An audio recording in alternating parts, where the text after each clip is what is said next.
So you've probably already heard the most recent fighter to join the battle in Super Smash Bros. Ultimate for Nintendo Switch is none other than Xenoblade Chronicles 2 representative, the 2-for-1 combo character, Pyra and Mythra. And as per usual, every time a new character is revealed, the Smash community joins together in a resounding and collective sense of joy and appreciation for the amazing effort that goes into developing this ever-growing roster of diverse entries into the series. Wait, what's that you say? You're not happy? Waste of a character spot? Oh, so you're not much of a Xenoblade series fan, huh? Well, to be frank, neither am I really. In fact, I've never even played a Xenoblade game, but I'm sure we can agree the Pyra-Mythra combo character is a worthy addition to the roster, right? Just another generic anime sword fighter. Well, I mean, they're not that generic. Besides Pokemon Trainer, they're the only other character in the whole game that can hot swap between characters with unique attributes. 2 generic anime sword fighters? What's a waifu? Oh, wait, I don't think I want to know. What do you have against sword fighting characters anyway? Too many? Too many sword fighters in Smash Ultimate? Taking spots from more deserving characters. What are you talking about? The sword fighting characters are amazing! Some of the coolest characters in the game if you ask me. Show them, guys! You, not you, you, and especially you. What do you think of that? What did you call me? Look, I don't even know what a weeb is. I think you might have some issues you need to work through or something. The whole Smash community thinks like you do. I seriously hope that's not true. Okay, you know what? I've heard enough. Let's settle this once and for all. Here's what I'm prepared to do. Let's break down the roster of Super Smash Bros. Ultimate character by character to determine if it is, in fact, weighed down by a disproportionate number of sword fighting characters. Then all our distinguished guests in the comment section can judge for themselves. Alright, first things first, we need to establish a solid working definition of the term sword fighter, just to make sure we're all on the same page. A sword is defined as a cutting or thrusting weapon with a long blade. So, a sword fighter, for our purposes, is a character that fights with a long cutting or thrusting blade. And this should go without saying, but I'll be analyzing characters as they are, without items or enhancements. Obviously, if items like the beam sword or killing edge were to be taken into consideration, literally every single character in the game could technically qualify as a sword fighter. Clear? Clear. Or maybe not. Let's take a look at the roster of fighters. There are currently 84 character spots on the character selection screen. The 2 remaining characters from Fighters Pass 2 assume 2 more. It's not impossible to imagine a scenario where both of the final 2 spots are filled with sword fighting characters. The very real possibility also exists that both of the as yet unrevealed characters are not sword wielders. So in the interest of being abundantly thorough, we will be taking that factor into consideration. For now, let's add 2 mystery characters operating under the assumption that they are both unequivocally sword fighters. Now let's begin by dividing our roster of characters into 2 groups, those who fight with a sword and those who don't. But it's not as cut and dry as you might think. I did my best to identify all instances of sword use, but if I did miss anything, be sure to let me know in the comment section below. Already, you've probably noticed a few unexpected classifications. The characters identified as, let's call them non-sword users, are relatively non-controversial, as none of them ever employ the use of a sword outside of items. However, I do want to specifically call attention to 3 of them: Joker, Simon Belmont, and Richter Belmont. All 3 of them do, in fact, carry blades. Joker brandishes a knife for most of his basic attacks. Simon and Richter draw a dagger for their up special. Since our definition of a sword requires the cutting or thrusting blade to be long, these notably short blades don't make the cut. The characters in the Sword Fighter section categorically live up to the definition we established earlier, though admittedly, this is a bit pedantic. We'll address that here in just a sec, but before we make any subcategorical distinctions, let's get some numbers based on the broadest possible interpretation. Of the 86 playable fighters on the character selection screen, 27 of them, somewhere in their arsenal, possess the ability to use a sword to some extent or another, which of course means the remaining 59 characters in no way, shape, or form could be described as sword fighters. So at the absolute most, the cast of sword fighting characters comes in at just over 30% of the total roster. Now that we have a solid notion of exactly how many sword fighters are present in Super Smash Bros. Ultimate, I ask you, is that too many? In my personal opinion, I would argue not at all. If we consider the Mii fighters as quintessential generic characters, given that they're literally named based on their weapon type, then they're clearly intended to broadly represent the different fighting styles of the cast at large. While this description isn't strictly accurate, given a good number of the characters in this game can't be cleanly described by one particular archetype or another, it would stand to reason, if the Mii fighters were designed to largely encompass the varied possibilities, then the type breakdown should fall roughly in the territory of 30%, with 10% left over as a catch-all for the truly unique. Now, we could close things out right here and leave it as it stands, but as I said, and I'm sure you'll agree, the broadest definition of what qualifies as a sword fighter, technically speaking, is not consistent with the spirit or general impression of the term. Several of the fighters who meet the technical criteria would certainly not be considered generic sword fighting characters by the general gaming community. Perhaps a more nuanced and contextual categorical division is warranted. Let's say goodbye to our non-sword fighting friends to focus in on the fighters who do brandish a blade. We've determined the most exhaustive results. Now let's do a deep dive into the essence of what makes one a sword fighter. Before we can create a scale to measure how a particular character meets the qualifications of a generic anime sword fighter, we must first establish a baseline standard. So I have selected who, in my opinion, most accurately reflects this platonic ideal, and that is Fire Emblem's Marth. With his blue hair and artistic stylings, he's unmistakably anime. His cadre of clones solidify him as the very root of generic, and his status as a sword fighter is beyond reproach as his every move revolves around the sword. Now that we've defined the epitome of sword users, we can distribute our remaining fighters with a little more specificity.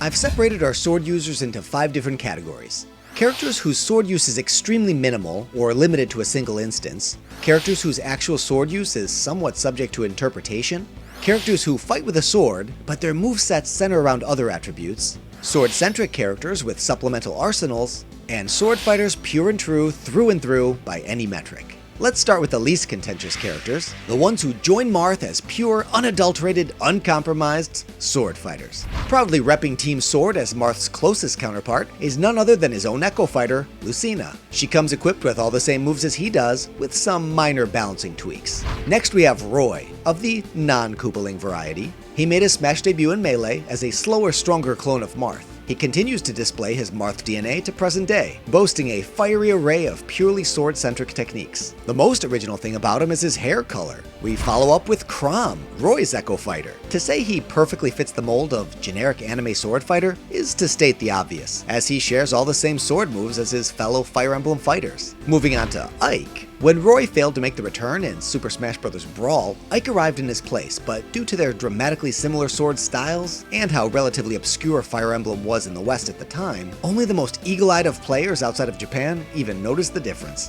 While Final Fantasy's Cloud also lives and dies by the sword, his limit gauge does change up the formula a bit. At least his hair's not blue.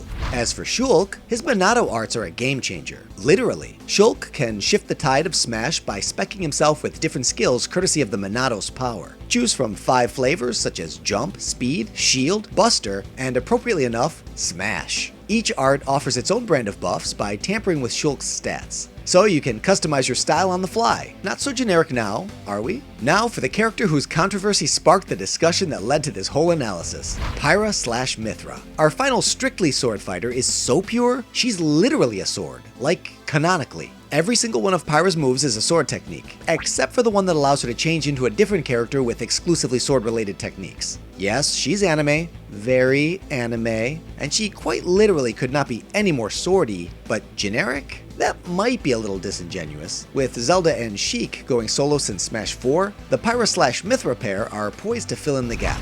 Regardless of how you feel about the overall presence of sword fighters in Smash Ultimate, there's no debate that all 8 of these pure blades fit the description to a T, and you might as well throw a J in there while we're at it. One thing's for sure, if we're looking to disassociate any of the sword users in Smash Ultimate as sword fighters, it's not going to be any of these characters. They're the standard bearers. The sword fighting standards for any subsequent candidates can be debated, but this steel solid selection is a lock. If we calculate the number of generic anime sword fighters in Super Smash Bros. Ultimate by the absolute most discriminating of standards, there's a total of 8. You're looking at them, just over a scant 9% of the roster.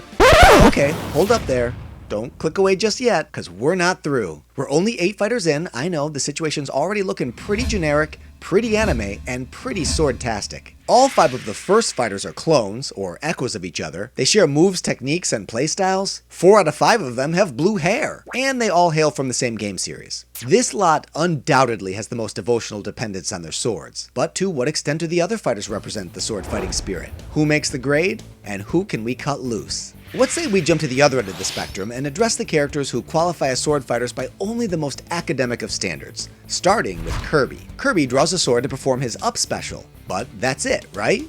Not quite. If you factor in his copy ability, Kirby has more sword moves than any other character in this category. If Kirby ingests the likes of Marth, Lucina, Roy, Crom, Ike, Cloud, And Sword of Shulk? He adds one of their special sword attacks to his arsenal. But does that make him a sword fighter, or just a high quality copy? Using a sword alone does not necessarily a sword fighter make, and it certainly isn't in keeping with the spirit of his style. For my part, I'm gonna give Kirby a total pass in this regard and allow him to shed the sword fighting label entirely. Up next, Zelda. Princess Zelda does have a history of sword use, perhaps most prominently in Hyrule Warriors, where she dispatches hordes of enemies with her glittering rapier. But magic-based moves is at the center of her appearance in the Smash series. She never even touches a sword, with one notable exception. Zelda's down special, which originally was a transformation into Sheik, is now a reference to her appearance in The Legend of herself, Spirit Tracks for the 3DS. Zelda channels her spirit into a suit of armor, unleashing a phantom sword slash. Does this solitary sword occurrence qualify her to join the ranks of generic anime sword fighters? I think not. Farewell, Princess. Next, we have another popular Legend of Zelda alum, Ganondorf. This time-honored villain first joined the Smash scene as a thinly veiled Captain Falcon clone back in Melee for the GameCube, and while subtle incremental adjustments in subsequent iterations have helped to set him apart from his F-Zero racer origins, his depiction in Smash is still far from the long-overdue overhaul this character sorely needs. The most significant change between Ganondorf's previous appearance in Smash 4 and his ultimate upgrade is the addition of sword smash attacks. Ganondorf's standard attacks rely on powerful melee techniques, and his special attacks draw from his abilities as an accomplished Dark Warlock. Aside from a taunt, the smash attacks are the only occasion where Ganondorf's sword serves any functional purpose. This is progress in my book, but a far cry from qualifying this character to be considered among the ranks of sword fighting characters. Goodbye, Ganondorf. Maybe we'll reassess your status for the next entry in the Smash series. On to the Blue Bomber. For Mega Man's forward air, he produces a flame sword and delivers a fiery slash. Does that make him a sword fighter? I doubt this singular instance is sparking much controversy, and I hope I speak for all of us when I definitively conclude that Mega Man, a widely celebrated classic gunner, categorically has no place amongst the sword fighters.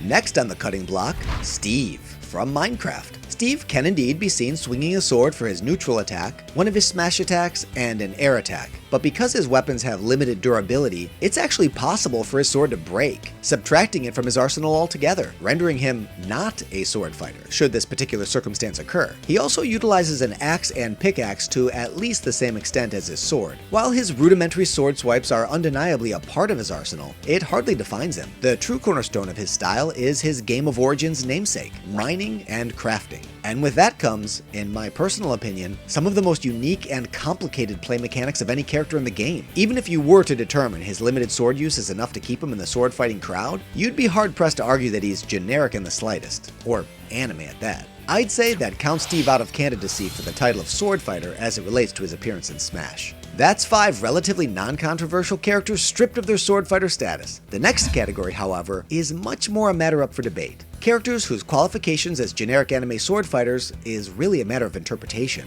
I'm gonna break it down and give you my perspective, but where these fighters are concerned, you're gonna have to make up your own mind. Let's start with Pit. Pit is perhaps best known for his abilities with a bow, which naturally features prominently in his moveset, both for ranged attacks by firing arrows, as well as being employed at close range by splitting the bow into 2 separate pieces and dual-wielding the blades in much the same manner as one might brandish a pair of swords. This versatile, multifunctional weapon is known as Palutena's bow, lent to Pit by the goddess of light herself for the express purpose of putting the smackdown in Smash. And if that's how we classify his weapon, as a bow, then that settles the matter. Strictly speaking, even though Pit's use of the bow mimics a sword fighting style, it is still, technically, a bow. The same can be said of Pit's Echo Fighter, Dark Pit, except instead of sporting Palutena's bow, Dark Pit battles with the more powerful but less flexible Silver Bow. So however you fall on the sword fighting scale with Pit, it stands to reason you'll feel the same way about his Dark counterpart. How do I see it? Well, when I compare Pit and Dark Pit to a more established sword fighter, namely Link, more on him in a bit, they have an awful lot in common, as Pit himself is quick to point out in Palutena's guidance. One could certainly make the argument that the Pits and Links of Smash belong in the same category, and I find myself leaning in that direction, except for one critical distinction. Link fights with the Master Sword. Pit fights with Palutena's bow, or Silver Bow in the case of Dark Pit.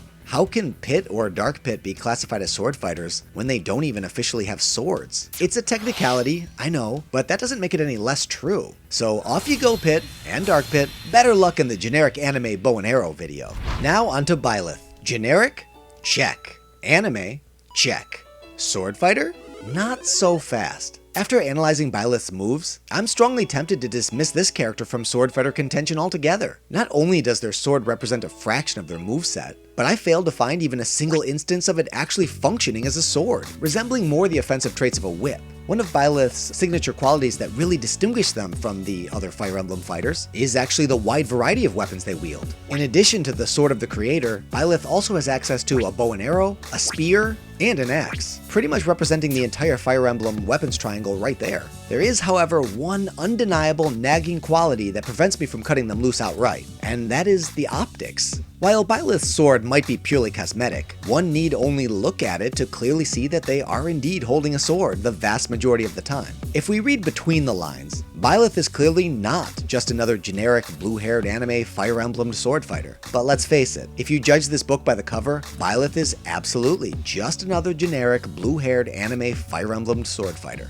And perhaps it bears mentioning that the very same logic by which I dismissed Pit and Dark Pit for technically fighting with a bow that occasionally functions like swords, kind of requires that I uphold Byleth's sword fighting status. Even though their sword may not function like one, it still technically is. So Byleth stays, but don't take my word for it, you be the judge. I know, by this point you probably feel like you could cover your eyes, shoot a suction dart in the dark at the character selection screen, and there'd be a halfway decent chance it'd stick to a Fire Emblem character. Well, you're not wrong. We got a couple more FE fighters to consider, Robin and Corrin. The interesting thing about these sword wielders is how minimally their swords actually contribute to their overall movesets. Sword attacks only feature in a very limited capacity as part of their base moves. Robin's special techniques all center around the tomes, tapping into elemental magics, thunder, fire, wind, even dark magic. Corrin relies primarily on various dragon transformations with a heavy emphasis on water-based attacks. The sword serves in a supplemental capacity for the two of them, secondary to their individual attributes. This might lead some to conclude that they don't meet the minimal qualifications to be considered sword fighters in the proper sense. For myself, while I feel like their unique attributes do add color and variety to their playstyle, I still feel that the term sword fighter is an appropriate enough description. We'll keep them around. Now for the last category. I'll spare you any suspense. I believe they all fairly meet the criteria of sword fighter, but I don't think it's fair to outright label them as generic. We can take the three Links together. Link's attack options are peppered with items common to the Legend of Zelda series, such as bows, bombs, and boomerangs. 2 out of the 3 Links also make use of a hookshot. While items such as these go a long way to diversify Link's arsenal, the Master Sword is still the cornerstone of his combat. In post-Fire Emblem infested Smash, Link may not hold the title of the most sword-centric character, but he is the original sword-fighting character, being the only cast member of Smash 64 to even wield one. Link's hero spin is such an iconic sword technique, it's even borrowed by the Mii Swordfighter. He's also a member of an extremely elite group of blade bearers who also wield a shield. Speaking of shields, it's the hero from Dragon Quest's turn. Much like Robin, Hero's special moves invoke elemental properties that go beyond a simple sword slash. You can frizz, frizzle, or ka-frizz with fire, zap, zapple, or ka-zap with lightning, whoosh, swoosh, or ka-swoosh with wind, I don't even know what I'm saying, or select from an array of randomly generated RPG commands. But on the basic front, Hero handles himself with his weapons, comfortably qualifying him as a sword fighter in my book.